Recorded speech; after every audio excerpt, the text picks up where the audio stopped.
Hey, what's going on, guys? This is Kyle Carroll from MyMMAnews.com. Just in a moment, as soon as Brandon Medina joins us, we'll be interviewing him on the live feed over here from MyMMAnews.com. Brandon Medina is a 4-1 amateur fighter in New York, looking to fight pro relatively soon. So we're going to ask him about that, ask him about his last fight at ACC 17, a big win in the third, dominating over Brian Estrada. So we'll be talking about that as well. So just as soon as he comes on, we're going to get him on and bring him on to the thing. So just so he comes on, just waiting for him. But if you guys have questions or anything like that, feel free to ask. I'll try and ask him as well as I go through. There'll be a handful of things. Let me just see if I could get him on here real quick. Sorry about that, these damn things. Can only do so much on here. Still trying to figure out the half and half feed and everything they got going on this iOS. So still waiting for him, like I said. But MyMMAnews.com, be sure to go there. There's some great podcasts. Eric Colwell did a great job with all the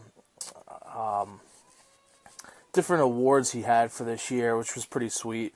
It's kind of something fun people could vote for. I know some people complain about being, a popularity contest, but I thought it was pretty sweet. So it was different. And, it was pretty cool. It was right, good for the area. Also, I'll be doing the rankings, so if you're interested in rankings, be sure to tune in for that. They'll be coming out this week. So 2018 fresh rankings, and we'll have a whole bunch of different weight classes, top to bottom. So Brandon Medina, how are you doing? Thank you for joining us. I'm doing good. I'm doing good. How are you doing today on the snow day? I'm doing well. I tried to shovel, but let me tell you, it's beastly out there. Oh, no, we did a noon class at ECU, and, man, it was about 8 to 10 inches walking outside out of that. God bless you. Well, I appreciate you coming on. Let's talk about your last fight. It was a pretty dominating fight. You kind of took over third round and finished off your opponent, Brian Estrada, excuse me. Tell us a little bit about that fight and how it was going into it.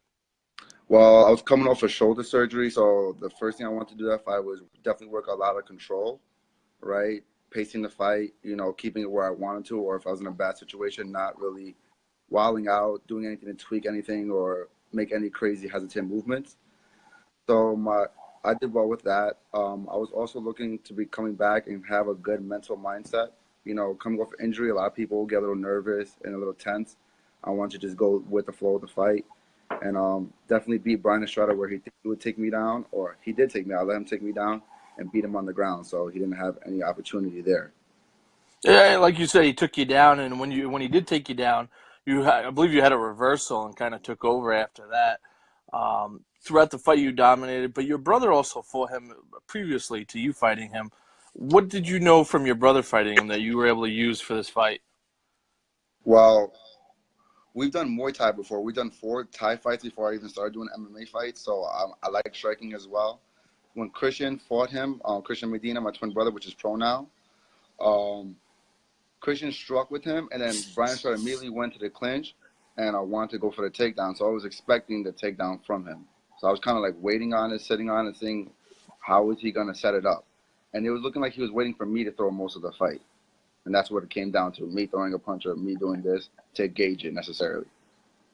Okay, and your fight was a title fight. After winning, you improved to 4-0. What's next for you? Do you want to fight again on the ACC or another card? What do you have in the store for you for coming up? Well, right now I'm looking for any pro opportunities possibly in the area. I want to go pro. I think my mental level is there. I think my physical level there, and I'm only getting better. At 22, I got a great team behind me. My teammate Ross is fighting Bellator February 16th. We have my twin brother looking for another pro fight coming up, so they're pro. I'm helping them train. We're doing 5-minute, 6-minute rounds like nothing, so I think I'm ready at that level too. Okay, and you mentioned your brother's a pro. What have you learned from him going pro that you could take for you and kind of apply it as you turn pro and kind of get to that next step? Well, his patience.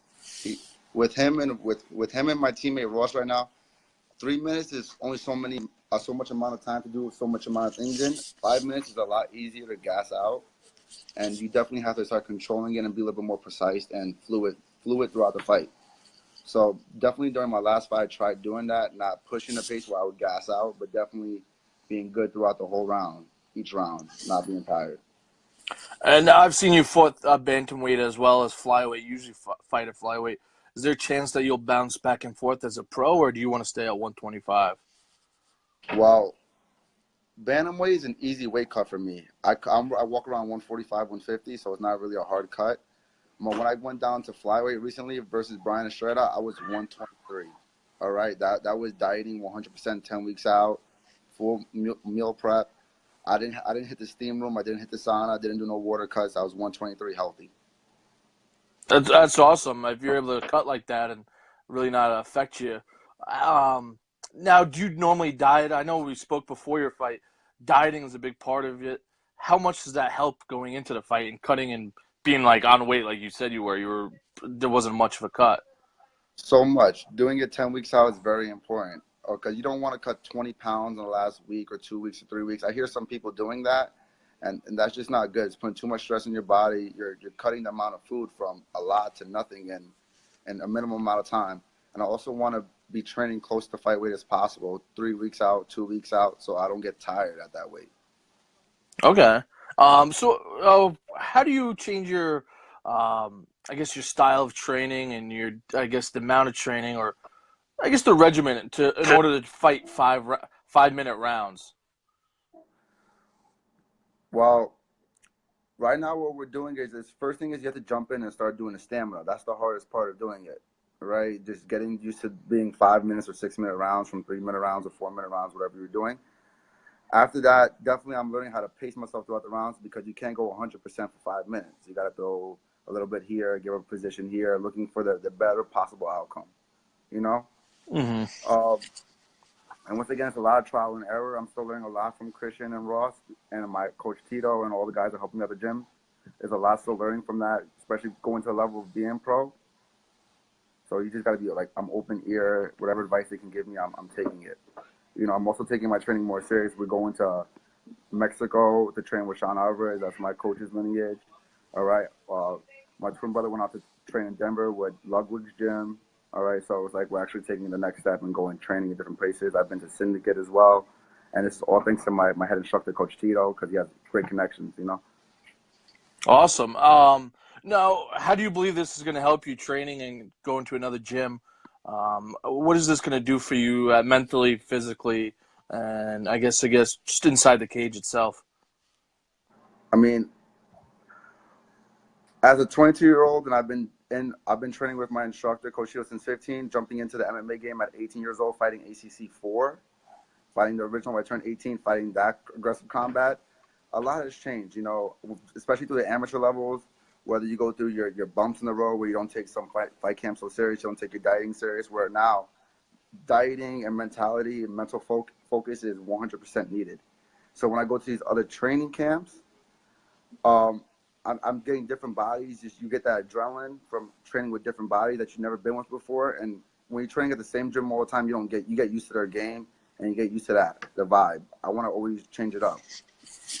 Okay. So I guess a little less serious note, when you're not training or participating in the gym or working out, what are you doing with yourself in your free time?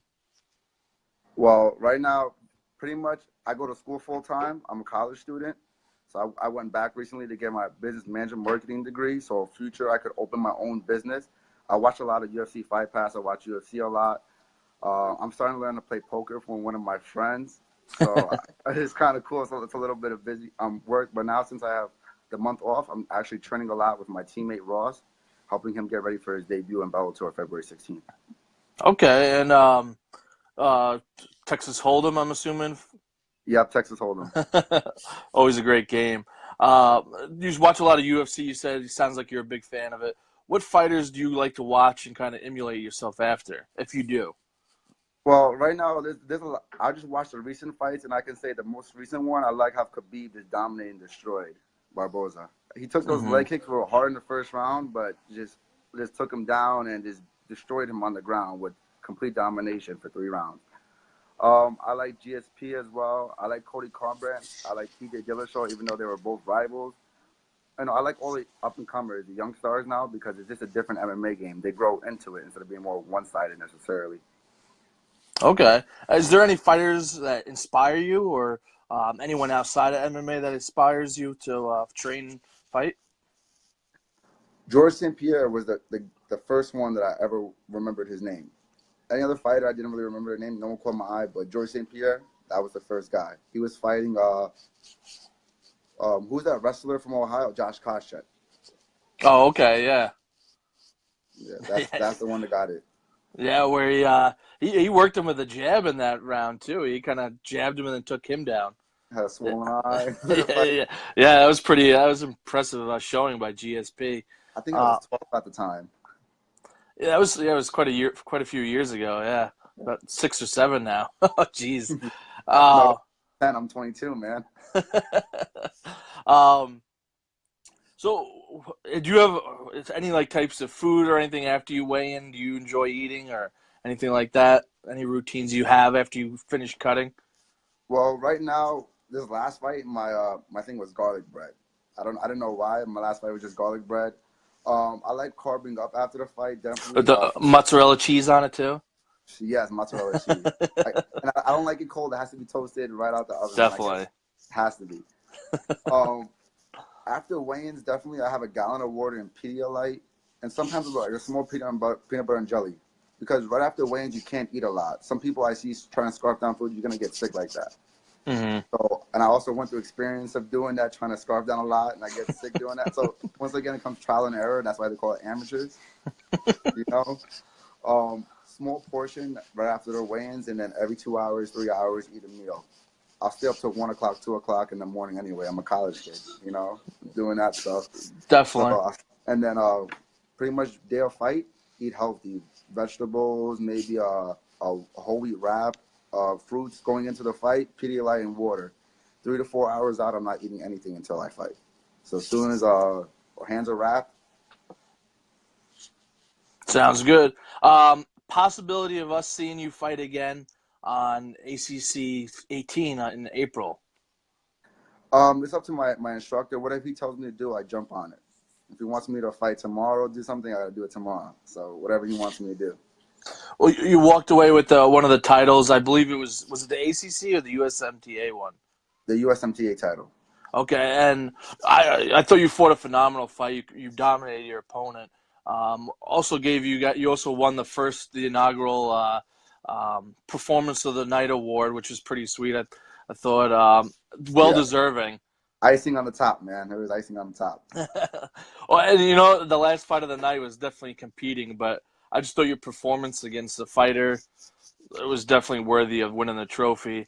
Um, tell us tell us about. I know you're busy with school and you got a lot going on, but as a fighter, how do you try and brand yourself and kind of get your name out there so that people can hear you and Well, get that recognition? Because that's I think one of the most important parts for fighting is that recognition to get to the next level. build bridges, do not burn them.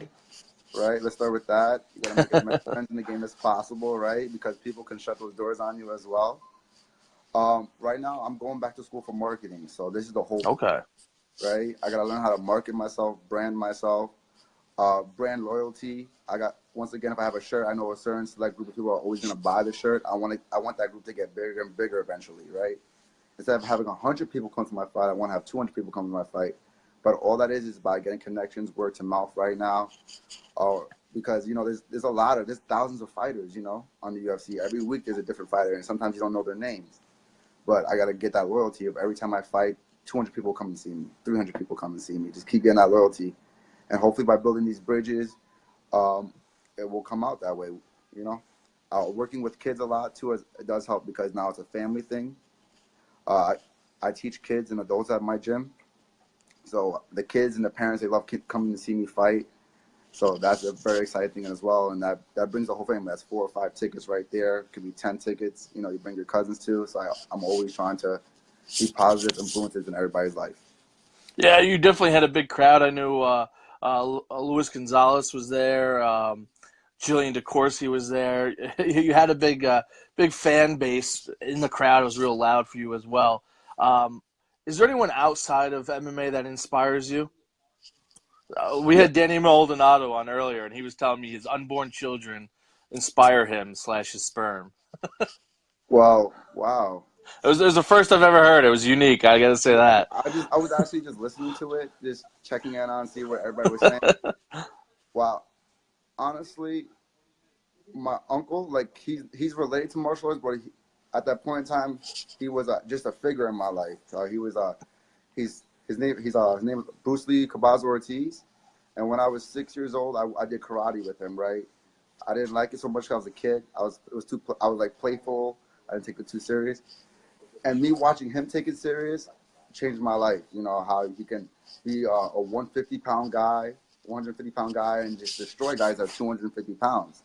Right? Mm-hmm. And that boggled my mind.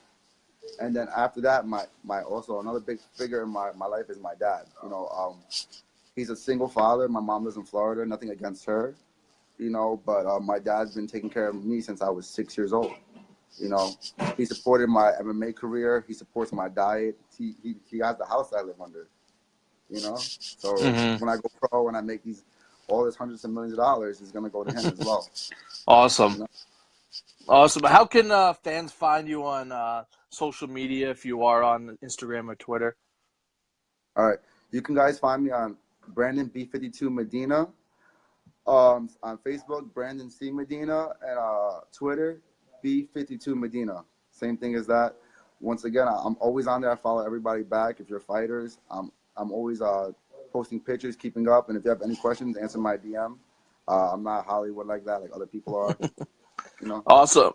Before we wrap it up, tell us a little bit about your gym. You're talking about your coach Tito and your teammates Ross and your brother. Tell us about your gym, the training, and then the classes that you guys offer and the people that come through it.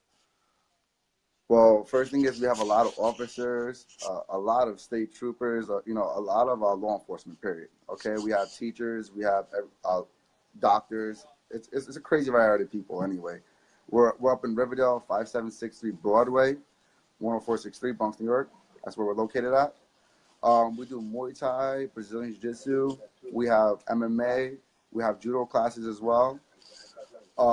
An average day in the gym, I walk in, we're doing the kids class. After the kids class, we're starting with Muay Thai. Okay, and that's just fun. We're always doing technical light pads. The sparring is for no one to see. That's behind the scenes. Definitely. Definitely behind the scenes. That's the hard work. We do Brazilian Jiu-Jitsu and wrestling after that. So it's all back-to-back classes. I love it in that order. You know, you get tired a little bit faster, but you definitely got to work you in the gym harder, you know? So when you get into the cage or get into the actual idea of the fight, you don't get stressed out so much. Okay. What's your favorite aspect of MMA when you're in the cage? What's the favorite part of it? I would say clinch. Clinch? Okay. Yeah. Awesome. That part seems to suck to everybody because it's the grind. Mm-hmm. But I embrace the grind because sometimes I want to know that I want it more than you do. Okay, awesome. Well, Brandon, it was a pleasure talking to you. When you find out your next fight, definitely let us know so we could get it out there so people know. All right, man. Thank you so much. Appreciate you for having me on. Thank you, and good luck. All right. Thank you.